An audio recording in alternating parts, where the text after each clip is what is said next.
Hello, everybody. Welcome to Mumble Jungle, a podcast where ordinary people talk about ordinary things. I'm Maxwell McGibbon, host of the podcast, and today I'm joined by Zach.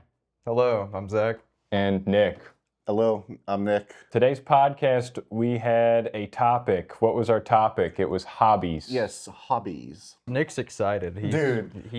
Oh my gosh. So I've come to like a realization in my life in like this past year that it was looking back in like my early childhood, like what the things I used to do back in the day that I like really enjoyed. And thinking about it, like I always used to enjoy drawing and art.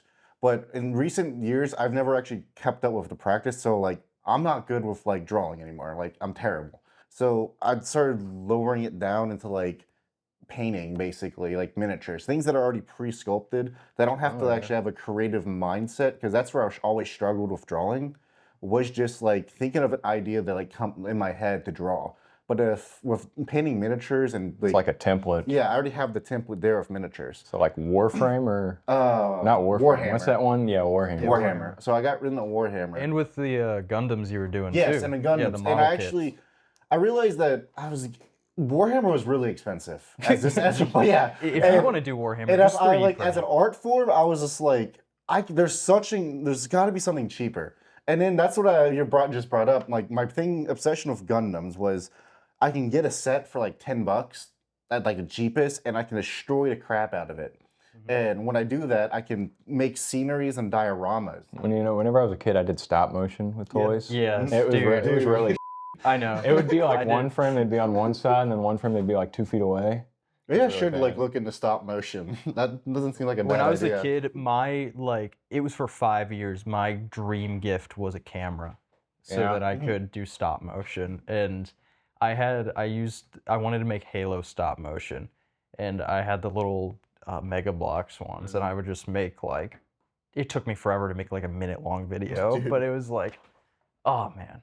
Yeah, those were the days. Were you all ever asked what you wanted to be whenever you were a kid? Oh, I yes. said Indiana Jones. Yeah, I Dude. said I wanted to be. Oh, I wanted to be an archaeologist. Same. That's what I wanted to be. I wanted to. My mom, when I told my mom that, apparently I had a great cousin who was an archaeologist that like studied the pyramids, and I thought that was really cool. That's cool. Like Egyptologist. Egyptologist. Egyptologist. Yeah. I took a class on Egypt in college, and I had this guy for 2 years. He was an Egyptologist. Anyone have any good early childhood gaming stories? Yeah. No. My first ever memory of a game was playing on the Leapster. Y'all ever played on a Leapster? Oh yeah. I don't have any good. I know we had one, but I don't have any memories of this playing on it or anything like that, which is weird because we've had them forever. My mom showed like, yeah, we played on it. And I don't ever do remember, but my earliest childhood memory is this game called Odds World, and I didn't do anything. I've heard of that. I don't Yeah. know. What is it? It's a weird like. It's trippy. It's That a used very- to scare me as a kid. Yeah, Odds it World. never scared me or anything, but it was really trippy. Okay, It's tough guy.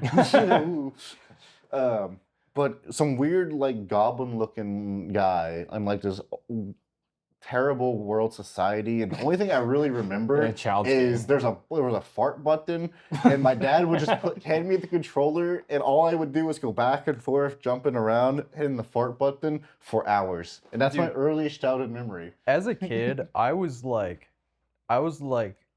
so low IQ with games. Yeah. Like Dude, I same. could not do it. I just pressed buttons, Yeah. and it felt great. Yes. I just pressed buttons, and I And- was entertained for like And I think my literal hours. brain is just too complex nowadays, because that's what I want is to just press buttons. And They have those. They're called fidget toys. Yeah, I know.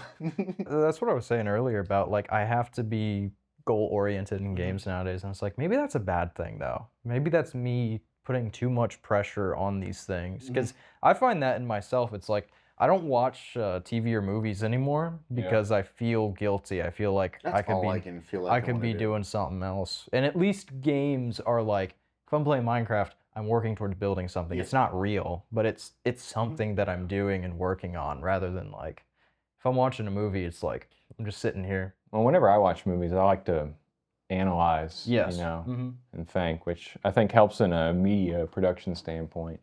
No, yeah. So, Yeah. But that's also your craft. You know what I mean? Right, That's your yeah. craft. Like I enjoy that stuff too, but I'm not gonna watch a movie unless someone's telling me like, oh hey, this is a really good one to pick apart. You know what I mean? I can kind of agree though now that I think about it, because I never watch movies on my own. I only watch movies with people because I want to discuss. Or for a particular purpose. Yeah. Yeah.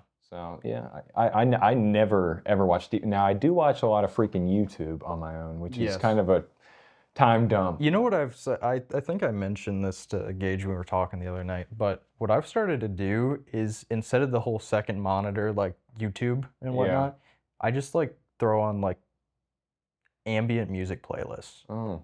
And because I've always just had to have something go. It's like that guilt thing with like, I need to at least have something going on, but it's been wonderful. I feel so much better just playing Minecraft or like coding and just like, what about hobbies we're not into? Oh, that's like I mean, there's a whole world of those. Painting. I think painting is one of the most miserable things in the world. Really? Yes, because it's dirty, and I don't want to get it in my hair or on my hands or on Painting? my body. Yes, painting. Oh. And then you got to clean the brushes, and then if you f up, it's like this whole other mess that you have to deal with, and you can't just like erase it. Yeah. fair. That's what I kind of, okay. Painting for me is like, those are the things I love about painting. It's just, I can't do that. I'm so like, not perfectionist, but like if I make a mistake, I want to erase it. I don't want to keep it. But I love that about painting, that it is a sort of fluid medium that you do have to roll with the mistakes and you can't necessarily erase. Yeah. But it's just not for me. I don't get Bob Ross. Yeah. Because he's just really happy about it. And I kid you not, every single time I paint, I'm miserable and I'm pissed. Yeah. So. But did either of you look into like weird hobbies at all? Do any research about that? Did you? Yeah, I did. I didn't. There's some weird ones. No, go ahead. One of them, this is a more normal, like mainstream one, but I didn't know it existed. It's sea glass collecting. Do you guys know what sea glass is? You know, I was in the Bahamas and there was a sea glass collector who would sell it. I had no idea that was a thing. Do you know what I'm talking about? I think so. Like glass shards from that like come out of the just wash up on shore from the sea from like and wrecks. Oh no! And they're really You know what? smooth. Do you have some? Yeah, this is faux pas getting up. This is topical. But This is topical. this right here. Oh, right there. In Right front of here. us. Yeah. This I was walking in like water that was up to my chest and I stepped on it. I don't know what it is. Is that glass though? I I don't think it's sea rock. glass. I think it's some sort of like gem. Yeah. It's an amethyst. It looks like That's amethyst. worth like $20 right there. No, that's sick. That's sick. But no, yeah, that's the thing too, because I'm not gonna. I looked at the Wikipedia page of hobbies to get started, Yeah. and I just went down the list and I was like, yeah, I know all these, and I was like, sea glass collecting. I was like, what is that? And at first I was like, dude, sea glass. That's a cool name. That must be cool. It's literally just like broken bottles. Yeah. That's been like in the water. They do look nice. But there's also like Yeah, because they get sanded. They get like very it's like a salt cloudy and it's like cloudy texture that they get in a look. Yeah, but and yeah, the sharp edges get smoothed out.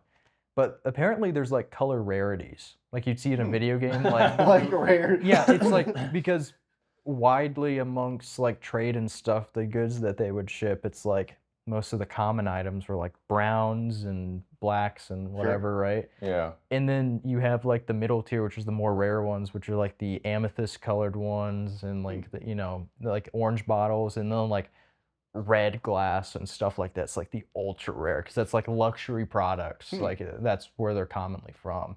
Collecting is considered a hobby. And Yeah, collections are. Yeah. Yeah, and I just realized that like any collecting. I used to collect rocks. Dude, same. You know that my parents' house, right? Those like big rocks in the front, and there's all the little rocks around. Not like the gravel, but like the rocks. not the gravel, not the but gravel rock. Nick is a kid. Look at my rock collection. It's all gravel.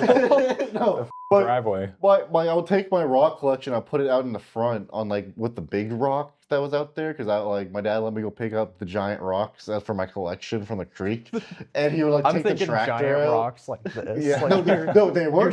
you're 7 and you're like, No, we pulled those out of the creek with the tractor.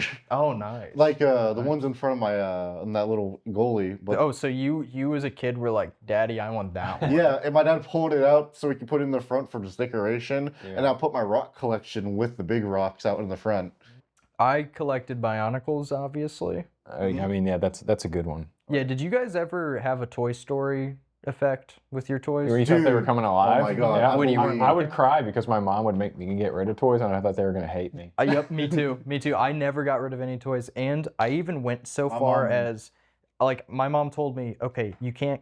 I would keep them out because I didn't want to trap them away and like suffocate them, right? Yeah. So like I had a Yeah. toy chest, so all my Bionicles had to be like On a show. Yeah, on a your shelf or something. robotic toy Bionicles suffocating would have been terrible. Dude. So then she's like, okay, because she would be like, clean your room. She's like, no, you're not keeping all those out. You get to pick one. Oh no. So I would give them shifts. So every every night, a new one would be on there. Oh my God. And I would talk to them and I'd be like, hey man, while I'm gone, can you do this and this? And like tell the rest of them while I'm gone. Like, it's Nothing crazy. personal. Yo, thinking of Toy Story, y'all remember that one like toy movie where the toys came to life? Because Toy of- Toy Soldiers? Story? No, it's like because they had a digital chip in them, and they're like No. it was like a soldier. Yeah, and, like, toy soldiers. Yeah, toy soldiers. Yeah. Where the soldiers were the bad guys and Yes. the monsters were the good Yes. guys. Yeah, I had that Yeah. on VHS. I love that movie. That's what I was thinking of. Like that, dude. It's a great like Yeah. old school movie, Yeah, in my opinion. I haven't seen it in years though. Did you guys, hobbies are technically sports too, Yeah. you know? Oh. Yeah, and did you know What? okay, this is where I started getting into like the deep cuts of like Deep weird cuts? hobbies. Okay. Competitive ironing. You guys know about that? No, I saw competitive bed making, but no. No, competitive ironing. You bring the ironing board and the iron. Yeah. They just do them in the most extreme locations. There's actual competitions. This is legit. This isn't like a. Ironing in a hurricane. They like skydive and iron. What? How though? Because you need like the. I don't know. Maybe that's the challenge. last- Like going to like tops of mountains and Are they like ironing. sponsored? I don't know. They get I don't know. sponsorships? Do they have a Red Bull sponsorship? Is there like a gold tier iron? For sure, there's gotta be Where a it's like- golden iron. That You know how in Harry Potter they have like the different broom types, like your different irons. Speaking of that, I don't think this is as a deep cut, but there's like official like Quidditch league, Yes, like a there Muggle is. Quidditch. I didn't know that. So do they just sit on the broom and run around? Yeah. Oh my God. Yeah. They call it Muggle Quidditch. There's an actual league. So they're playing soccer but with a broom between their crotch. Mm-hmm. Okay. And you know the big balls that are supposed to like hit you, the what are they, quaffles or something? What, they just lob them at people or what? You know, I don't know. Thinking of interesting sport events that like I've like looked into, UFC medieval fighting. What? Like, Like in a people night with suit? like it's like a real like a fighting league, but they're all in like a knight's armor. Yeah, and a, where they have and a the- ring. Yeah, they have like the actual. They just get fully suited up because this is the whole thing with like medieval armor. Yeah. Once they hit plate mail and stuff, it became just fist fights because Yeah. like, weapons couldn't do really jack. Yeah, that's what they're doing. They're basically And that's fist just what they fighting with do. armor and swords. Yeah. And it's like really cool. And they're like open up the helmet and they're like battered up and bleeding like ferociously in their helmets. And I'm like, dude, Yeah, they're that sounds going miserable. they're going on each other. I mean, UFC sounds miserable too. So other strange sporting hobbies. Did you know there's fake fishing tournaments? what do you mean? They get in boats and they pretend to fish. What? They're officially moderated. Are they the You US? better not be catching anything. Are seriously. they not allowed to catch anything? No, they don't catch anything. It's fake fishing. It's like, who can pretend to fish the best? Like your reeling techniques, you pretend that you What? catch stuff. And do you get penalized if you actually catch something? I don't know that far, but I'm pretty sure they do it in bodies of water that don't have fish. Oh, that just makes it easier. They should do it in like actual. Maybe those are like the championships. See who can fake fish the best without I catching enjoy something. fishing. And that is another hobby of mine, is going out and fishing. But like, And- why would you? I'm trying to just wrap my head around like the fake fishing. Yeah. Why? Why? I don't know. Maybe people don't like to sit around for hours and wait for one fish to bite just so they can throw it That's back? actually a good theory. Yeah, Yeah, Maybe People they, fish they, for they so like long. the initial Yeah. thrill of throwing it into the water, and then once that happens, they're like, okay, I'm out. I want to skip to the end now. Yeah, I want to skip to the end. Oh, he's biting. Yeah, I will say there's been days I've gone out and fished and didn't catch a thing, and I'm going home and I'm just pissed because I didn't get anything. Well, the thing I enjoy about fishing is like, it's like this, but we're holding rods. Yeah. You know what I mean? That's also why I enjoy That's fishing. why I don't like fishing if it's just like, I mean, maybe it clear my head, but like, I feel like fishing, at least for people who aren't professional fishers, is definitely a background thing. yeah. You know, you do it so that you can drink and listen to music and lounge and talk to somebody. Yeah, Nick's a big solitaire guy. That's a hobby he's Oh into. my gosh, don't get me started on solitaire, dude. World's best solitaire player loses it all. I'm right now playing like 3-card solitaire, limited hands at work on Grandmaster. So From my perspective, you saying that, it's like, what the hell? Like, what are you talking about? So 3-card solitaire is you have 3 cards that come out, and the 2 cards behind them. So you go They 1, kiss? 2, 3 when you're solitaire, and you have to match the card, but there's 2 cards locked behind it, and it gets a little more complicated when you're matching solitaire cards because cards can get locked, and you can have like games that you're pretty much locked out of your deck. There's no more moves. You're kind of screwed. Yeah, that's how insta-lose solitaire games. goes. Yeah. Yeah. But it's very more complex, and limited moves is when you get to the end of the pile and you start your new shuffle, you can only do that 3 times. And at the 3rd time, it's game over. So you have to figure out within 3 rotations how to get solitaire with limited amount of cards. Okay, well, think about this. You're putting money on a solitaire game. How much money would you bet on yourself to win a solitaire game? I'll put my life savings right now. I told you, world's best solitaire player. I will put my life savings on it. It's only $3 grand. We were talking about that because of his betting app. Yeah, my team lead at work. Yeah. There's this app that you can gamble, but it's on like phone games. So like you can either play another person or you can try to beat your personal best. Sure. And it like whatever. So I got it, and I was like, okay, I'll put 5 in because it had a matching thing. It'll match 100% of whatever you put in. I was like, okay, I'll play 5 or put 5 in, whatever. Because that was the minimum. And I started playing all these games, and I was like, these suck. And then I was like, solitaire though. Is that on there? Yeah, I started playing solitaire. But he said we weren't going to tell you. because you would 100%. This is the time. Hey.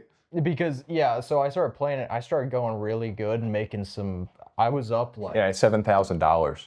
I was up like $7 grand. For real? No. Hold on. Get this game. You lost it all. You heard me say I put 5 in. You really think I went from 5 to $7 grand? Dude, if you did, I need to know this game. No, but it's so you can either play against another person, and whoever gets the higher score wins, which is obviously based off of if you get solitaire and your time, because there's a 5-minute time limit on it. Oh yeah, if it's regular 1-card solitaire, I do those in about a minute. Well, that's cool, but you can also get locked. Yeah, you can get insta. Yeah, by getting a bad hand. So I had a good run until all of a sudden play 2 moves. There's no other moves I can make. You can do 1 undo. And my theory is that I think the app is scamming people. No, I do too. Because I think that they are coding it to scam you. That was my first loss, and I was playing against other people, right? Sure. So I was like, oh, I lost, because at that point I was betting like $1 every game, and I was like, well, I got to make that bet back. I've won 9 games. Hey, this is Let how me bet you become $250. a gambling addict. And then at that point, here's the other thing too. It tells you the score of the other person at the end, right? Sure. So like getting solitaire, winning with like a minute left, you get like a score of 4,300 around there, right? Yeah. So before, I was getting solitaires most of the time, and I was getting about around 4,000. The other person would get like 2,000 to 3,000 maybe. I lose in 2 rounds. The other person just so happens to get like 300 points when I have 200 points. Just so happens. Play another game, get f***ed again. Again, within 100 points. And it's like, that's weird. Yeah. And even when you look at the replay, it has a little thing saying, we don't use bots. That's illegal, and that's not morally right. And I'm But like, it's gambling. Hey man, Okay. give me your phone real quick. I'm like- Give me $1 in your phone. I got you real quick. I was like, that's bullshit. Like, no way that I just so happened. And I even played like some more of this shapes game, which is like you drop down and then like the colored shape merges with the colored shape, makes a bigger one, and it keeps going. Yeah. And I, again, like 9 wins, I was betting 10 cents on each game. And then all of a sudden, I started losing to people who like just got barely higher than me, just barely. And I'm like, this is rigged, and I uninstalled It's it. probably either they're scamming you or it's skill-based matchmaking, and they have really good elo system. Yeah, they have a really good, Really good. As really in, good elo they system. knew I was going to get a low score, gave me someone else who got a low score. So it's bullshit completely. I finally uninstalled it. Have you guys ever thought about like, what did people used to do back in the day? What were their hobbies? Sticking. Oh my gosh, I actually hoop and stick. Where did that I actually come do. from? You don't know hoop and stick? I thought you said poop and stick. Dude. It's like, what are you talking about? So thinking like back in the day hobbies, actually, on a real note, it's something I do actually kind of think about, like what people do. Nick thinks about cavemen. No, not hobbies. cavemen, because when I was on like one of my tours in Mexico on my Mayan tour, I thought you meant military. no, yeah, I'm a military man. One of my tours in Mexico. When did we go to war? When did you join the military? Yeah, during my time in Mexico. Yeah. But no, when we were on that Mayan tour, they were talking about like what they did for like fun, and there was like this ball and hoop game. There's the one where they kick it, right? Yeah, they kind of kick it, and they have to kick it up into the high That's hoops. in Road to El Dorado. Yeah. Okay, Central South American culture, isn't that like soccer type game that they used to play? And then the one with the, yeah, and then didn't they like beat the person who lost to death? Yes, that's what he was talking about. Yes, Talking you know about when I learned that? When- I learned that in 4th grade music class. What? music. 4th grade music class. That seems off topic. Yep, that's what I'm thinking. I don't know why I learned it then, but the teacher she was just like, yeah, they used to beat each other to death, whoever lost. And I was Yeah. like, Sick. I think I do remember that fact, but I don't know where I would have heard it. But definitely I not heard it music. when on a Mayan tour. So. you know, now that I think about it, I think that was like the moment I realized I think that was the first time I was ever scared in my life. Like, genuinely. I was like a little kid and I was like, the world's scary. The world is scary. Yeah. Yeah, like because I imagined myself in that situation and I was like, oh my gosh, that's horrible. That's when I Classic. learned empathy, I think. Classic hobbies of reading. Anybody read here? I do read. Any big I do readers? read. Any book club members? I did a book club once. Yeah, we all did. You know, Never met. and I'm still waiting to meet. I feel like I was scammed into reading Yeah, you because say I that. don't read. You know, I did start reading War and Peace by Dostoevsky. What about that And- one book, Zach? Which one? The very short It story. was very short. I have no mouth and I must story read. Yeah, and about the guy He who was was stuck in forced to a. read. Nick, that's so funny that you got so upset that you're like, you tricked me into Dude, reading I'm a s- 3-page story. Dude, because I wanted to talk Yes, about hold it. on. I'm going to give a little context. We started a book club that was going to meet, and our first book was I Have No Mouth, But I Must Scream, or And I Must And I Scream. Must Scream. I Have No Mouth and I Must Scream. But I A don't short know now. story that is, what, like 8 pages? Yeah, it Something like sounds that. funny. And we never met. We never met. I feel like the character who He feels like the guy in the book. I feel like the guy in the book right now because I felt like I had a mouth at the time we were doing this book club, but it was taken away from me, and I want to scream about it, but I So can't. dramatic. Every So time dramatic. that he wants to bring up his trauma, we shut him down and say, Every you weren't time. scammed. You read a short story. I was scammed into reading. Come Well, on. Nick, we have the podcast. Talk about it. Yeah. Let us, No, let us never know. mind. Off topic. We need, That was to, off topic. we need to wait until. Anyways, you've been reading. Yeah, I've been reading a lot of C.S. Lewis. Narnia? Not yet. Okay. Not yet. I wanted to see his other works. And I don't know if he's written anything else. tons, really good. I've not read a single Like thing short from him. stories or full-on novels? Full-on novels and stuff, yeah. I actually did read, the most recent one I read wasn't an official book from him, but it was a collection of his, like, he would write for papers, like little, I think I blurbs heard and that papers. somewhere. And he would do radio shows and radio broadcasts back in the day. Yeah. And it's just a collection of a bunch of those. The book is titled Current Events. And it's actually really weird how all of this stuff's from like the 30s and 40s. And it sounds like it's commentating on society today, which is really weird. I don't know. I don't know if he's just ahead of his time or I do think he was ahead of his time, but There's a lot of people Strange. back then that were just ahead of their time. also, this is a thing I didn't know interesting about C.S. Lewis. Everyone knows his Narnia stuff, right? Did you know he wrote a science fiction series? I did not. Like No. a fantasy science fiction series. Apparently it gets really esoteric, crazy, I've heard, near the later books.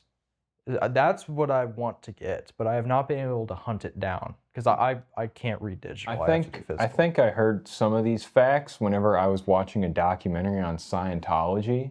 And you know that Really? guy? Yeah, because they were talking about you know the guy who's the founder of Scientology, right? No. No. Oh my gosh, I'm gonna shoot myself because I can't remember his name. I have no mouth. I must scream. I know he's such a famous guy, and he Tom Cruise? Okay, let me give you the rundown of Scientology. So it was started by this guy, this real crook of a guy. You should watch the documentary that I watched because it was really interesting. But he was sort of like a pseudo scam artist, and he wanted to create a religion because he was like, if you want to make money, create a religion. Like Joseph Smith. Yeah, but he was a prolific science fiction novel writer. So he made a religion around his science fiction That's stuff, wild. and it turned into Scientology. And yeah, because they were talking about how religion and writing. So I think that's where some of the C.S. Lewis stuff came in. But yeah, That's wild, yeah. I would like to talk about this. I can't right now because I haven't. It was probably 6 months ago that I watched this documentary, and I don't want to get a bunch of facts wrong. But That'd be yeah. a good episode. Yeah, we can talk about cults. Yeah. Oh yeah. Yeah, I've been watching a lot of this channel called Veritasium. Have any of y'all heard of that? I don't think so. Veritasium? Veritasium. Okay, so it's a long form 30 to hour long episode where they dive into engineering and science based things. It's pretty good production value. I mean, it's a whole company of team who go out and do a lot of research and go to places and talk to people, but it's pretty interesting stuff. But one of their things that I was the most interested in, let's see, was their video on black holes. Do y'all know much about black holes? No, because space kind of scares me a little bit. Yeah, okay. I so- used to be really into it, and then I was. all right, then I'm going to lead into this walking back a little bit. So I used to want to be an astronaut. I don't know if you all remember that, but I played a lot of Kerbal. Right? Yeah, And I wanted to be an astronaut. So I started going to university as mechanical engineering. But after Yeah. the first year, after doing all the work, I was like, this is so boring. So that's why I switched to theater because I liked the book The Martian and I wanted to go to Mars. And I was like, I'd rather just pretend than actually do it. Yeah. Just pretend. So, Simple desires. but I still love math and physics. And the more complex it gets, the less, the more I'm interested in just the concepts and not actually doing it, right? Yeah. So watching these videos is really cool because they do it story style, documentary style, and they had this one about black holes, and it was the most mind-bending, perplexing thing I've ever seen, where it's there's this thing called a light cone, and everything in your possible past and future comes from these light cones because you can only affect things that travel within the speed of light from your existence. Think about you're at a point in space and suddenly you exist, and at that moment, light starts expanding from you. You will never get outside of that expansion of light because nothing can travel faster than light. Isn't there a name for there's a boundary within us where it will never be able to reach it? I have no idea. I have no idea what you're talking about. There's some boundary which is along those lines, which is our point in Earth. There is a certain distance in the known universe that is the known universe, and there's outside of that we'll never be able to see or reach. I know what you're talking about. Yes. So the idea is that light travels at a certain speed because we can't go faster than light. We can't go outside of what we can see. is essentially it. But the idea is that if you graph out the space-time map and follow these light cones, they map out the universe and they show you not literally where, but where black holes and white holes exist. And the mathematics behind it points to the existence of other universes. And on like a visual level. And I cannot do it justice explaining it, but I would recommend watching the video because it was like, there's these things called, you know, wormholes, which of course exist in science fiction, but they're at like the vertices of these universes shapes. And because, you know, if you all know anything about limits in calculus, the limit continues to reach zero. Sure. So there's like these limits there where the wormhole, if we're talking about it in a space sense, keeps getting smaller and smaller and smaller and smaller and smaller, but it never actually closes. And the idea is that, you know, if you can travel faster than the speed of light to escape your light cone, because that's where the light cones converge, then you can hop universes. And I was like, that's kind of crazy. My question with that sort of stuff always is, what do they mean, like, other universes? If I know. Because, like, isn't the whole idea of a universe reality? You know, that is our reality. Yeah. So the idea of, like, alternate universe is just, I don't know, to me it's like, so what does that mean? Because, like, here's the thing. If it keeps the constants of our universe, like, you know, for example, light, the way light works, like, all of these constants, like gravity and all this stuff, these constants are numerical and they're so precise that if any of these universal constants were affected at all, matter wouldn't be able to exist. So my question is, how do you call it another universe? If the universe is... I don't know. Yeah, that's kind of my question. The thing that they mentioned is that you can hop into a universe that has completely different physics. Right? When gravity goes up. That seems weird to me. Yeah, I don't know. But it also points to where time ends with like in the instance of a black hole, because the light cone, you continue traveling up this way to go forward in time. It's really hard to explain if you've never seen the video, but for the fourth dimension, that sort of you know, have you watched videos of like that I can never grasp. No, I don't get it either. You know, like the cube within the cube. Yeah, I don't get how that's a visualization of the fourth dimension, and I don't think we ever will. You know, I think that's a mathematical. Yeah, the fourth dimension is purely mathematical because it's like, how do you actually? Yeah, you're right. If we are three-dimensional beings, we will never know of the fourth dimension. Yeah, it's just not something we can fathom, except for in a mathematical sense. And that's why I think we'll never hop dimensions, because we're never going to travel faster than the speed of light. And then I also looked at Mars, because I was going to go to Mars one day, but that never happened. And do you all know how far away Mars is from Earth? Probably a lot. Just give your guess. 30 years? In terms of distance. Oh, I want to say like 25 billion miles. 25 billion. All right, what's yours? 25 trillion. 33 million. To 429 million miles, but a round trip is 1 billion miles. Oh. A couple more facts that NASA told me about Mars. You're getting this first. Yeah, the forecast is negative 284 degrees Fahrenheit to 86 degrees Fahrenheit, which I think is today's high. If not, it's something like that. One day on Mars lasts about 37 minutes longer than a day on Earth, and a year on Mars is almost twice as long as a year on Earth. And the population is 0. Okay, you know the Are we sure about that? Yeah. You know the theory of relativity? Yeah, that was the whole video about the black holes. Of like, you know, you go, how I was explained to it in like high school, and it's like you take a spaceship and you go like super high up from the Earth, and it's like time moves different. Yes, time moves different, yeah. That I still don't really understand how that I understand the principles. I just don't understand how that would actually play out. Like the whole Interstellar thing. You've seen Interstellar, right? No, no, I haven't. You haven't? No. Holy, you need to watch Interstellar, especially if you like this. Yeah. For one, great movie, fantastic movie, one of my favorites. I just watched it like a year ago or something. But also with the whole principles thing, it's great. So the way that I think about it as a layman is you think of space-time as like a big blanket, right? A big blanket that you lay out. And then you take a heavy mass like the Earth and you put it into that blanket. You know how the blanket will bend? That's the bending of the space-time. And that's why it's flowing different closer to the massive object. So My question though is like, okay, so does that mean everything is bound to time? Well, if I know. You know, because like if our aging is time based, right? Is it also like, do we go yeah, I guess we technically would go faster. So then the inner process of like our So does bodies that would go mean we'll age faster. differently on different planets? Possibly, yes. I mean, there's a lot of factors to consider there, you know, like atmosphere, Yeah. what you're eating, what you're drinking, how you're exercising. But yeah, time will flow different next to different. But I think that that whole thing about, you know, being up here and being down here on Earth, being up in the atmosphere, yes, time's different, but it's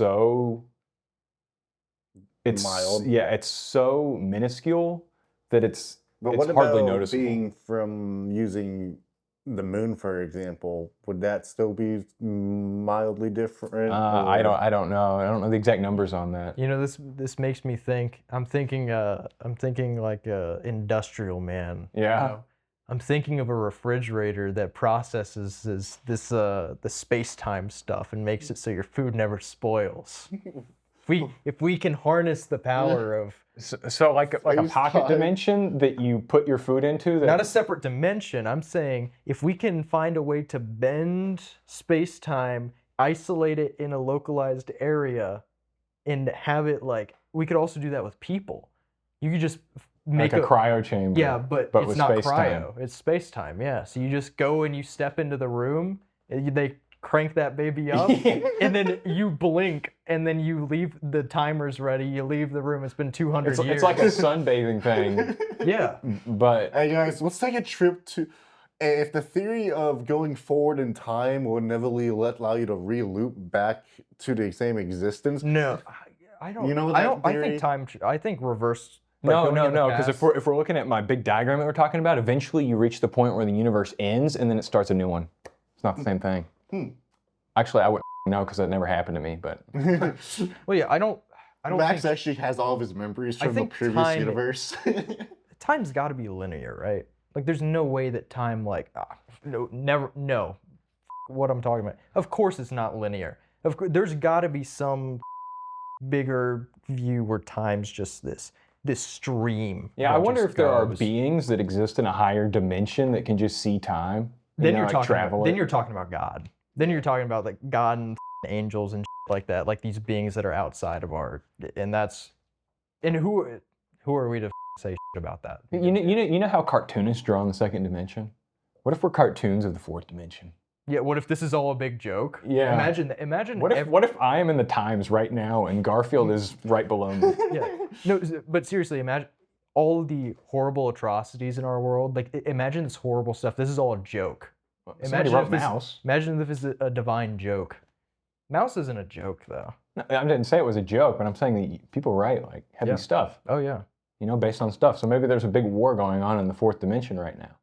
Was that Hobbies? Yeah, I Yeah, think that was pretty good. That was Hobbies. Well, thanks everybody for joining us. no closing. I don't know. Yeah, I don't know how to close a podcast.